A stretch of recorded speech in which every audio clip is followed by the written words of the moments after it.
Thank you all for joining me for this Facebook discussion.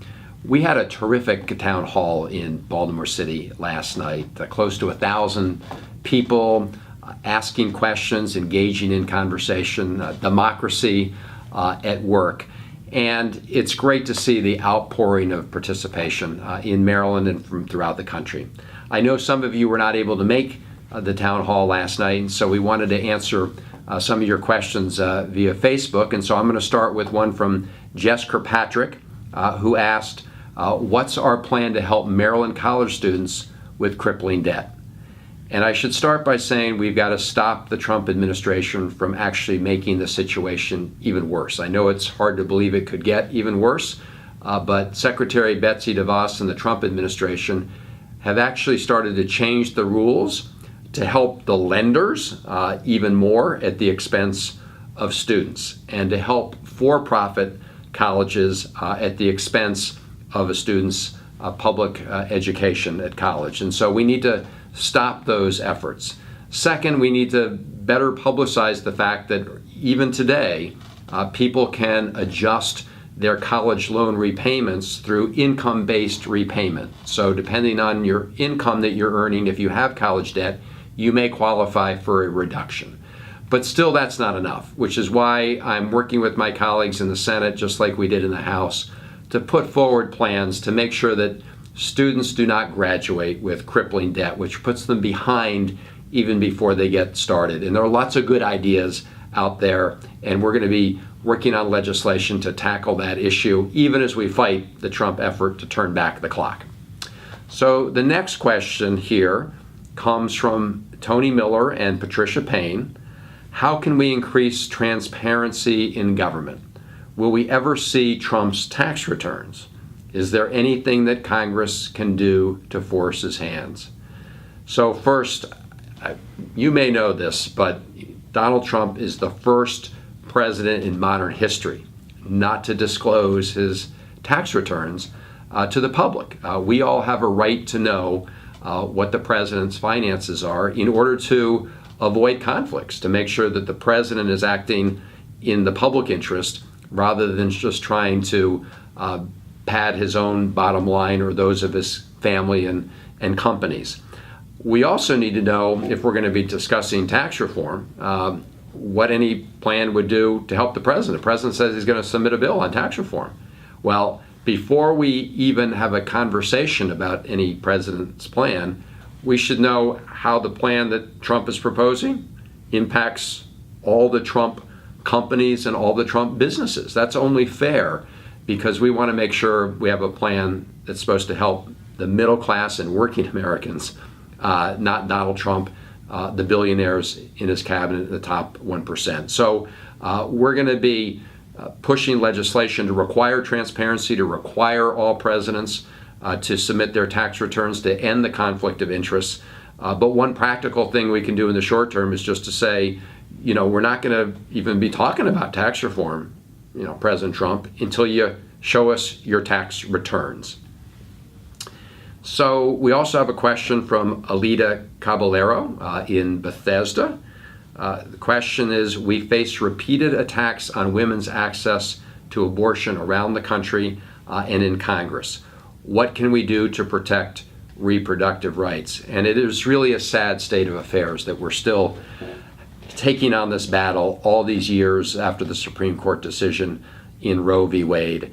And Donald Trump just signed a bill the other day that would actually allow states to withhold money from places like Planned Parenthood. And so, again, we're going to have to fight these measures. I should say in Maryland, we are fortunate. We have state laws, and I worked on them when I was in the state legislature, to protect the woman's right to choose here in the state of Maryland, and to prevent all these barriers that people are trying to put up.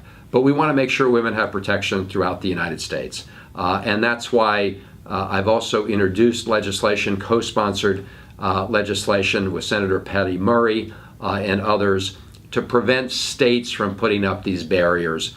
Because while we're safe in Maryland, women are not safe in so many of these other states. And it was really a shame and something that we should all remember and fight back against to see the Vice President of the United States, Mike Pence, come down to the Senate and cast that deciding vote to strip away the right and protections of women in so many of these states from efforts to take away reproductive freedom. It's sad the fight's still going on, but we're going to have to fight this until we win. Next question is from Susie Evans. She asks, Massachusetts was the model for Obamacare, and even if it is repealed, Massachusetts will keep health care.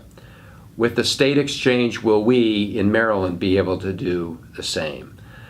The answer is yes, but not with the support that we're getting right now. So it's true Maryland has created a healthcare exchange, but what makes healthcare affordable for Marylanders in that exchange are the federal tax credits that go with it. If you take those away, it will become absolutely unaffordable for Marylanders. And then there are also hundreds of thousands of Marylanders who now get access to health care through extended Medicaid. And if the federal government takes that away, as the Republicans in Congress and Donald Trump are proposing to do, then all those Marylanders will no longer have access to affordable care.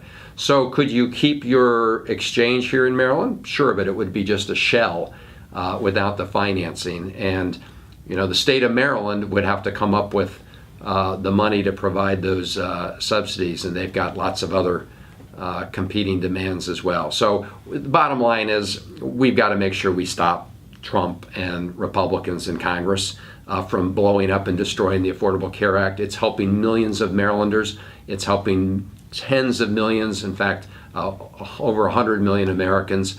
And for people who don't get their access to the exchanges, they're still benefiting from all the patient protections. You can't be denied coverage because of a pre-existing condition because of the Affordable Care Act. So let's not blow that up. We got to fight.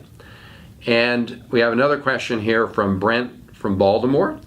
How close are we to a bipartisan committee to investigate Trump White House ties to Russia? So we need to get to the bottom of this. Here's what we know. We know the Russians interfered in our elections, and we know that they interfered to help Donald Trump. That's the assessment of all the U.S. intelligence agencies.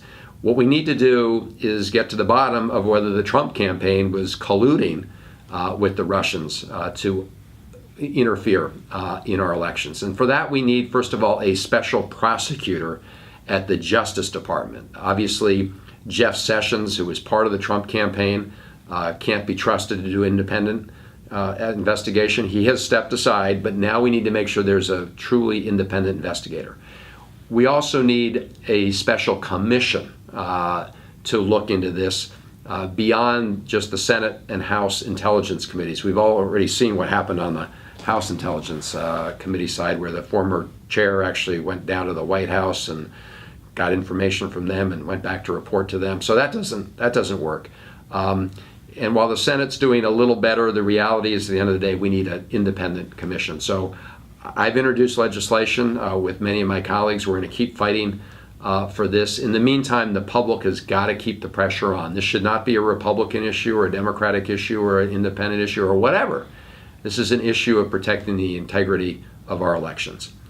Let me say, that's it for the questions today. Thank you for joining us, and look forward to doing this again.